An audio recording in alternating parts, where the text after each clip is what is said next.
Kukatpally police station పరిధిలోని కృతి మేషన్ అపార్ట్మెంట్లో IPL cricket బెట్టింగ్లు నిర్వహిస్తున్న నిందితులను మాదాపూర్ ఎస్ఓటీ కుకట్పల్లి పోలీసులు అరెస్ట్ చేశారు. మరో ముగ్గురు నిందితులు పారేలీలో ఉన్నట్లు పోలీసులు తెలిపారు. వారి వద్ద నుంచి 30 రూపాయల లక్షల నగదు, 6,000 రూపాయల నగదు, ఒక కారు, 3 ల్యాప్టాప్లు, 11 ఫోన్లు, 3 కమ్యూనికేషన్ బోర్డులు, 2,20,000 రూపాయలు స్వాధీనం చేసుకున్నట్లు బాలానగర్ డీసీపీ శ్రీనివాసరావు వెల్లడించారు. అదేవిధంగా నిన్న Rajasthan Royals and Chennai super Kings మధ్య చాలా ఇంపార్టెంట్ మ్యాచ్ ఉండటం మీద ప్రత్యేకమైనటువంటి దృష్టి పెట్టాము. దీనిలో భాగంగా కూకట్పల్లి ఏరియాలో మనం రైడ్ చేసినప్పుడు అక్కడ ఒక బుక్కీని కొండవీటి సురేందర్ అనేటటువంటి he's native of Guntur district ఒక బుక్కీని అదేవిధంగా అతనికి హెల్పర్స్గా ఉన్నటువంటి ముగ్గురిని అదుపులోకి తీసుకోవడం జరిగింది.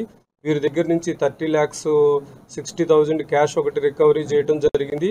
అదేవిధంగా లైన్ బోర్డ్స్, అదేవిధంగా రోటర్స్, ప్రింటర్స్ ఇవన్నీ కూడా రికవరీ చేయడం జరిగింది.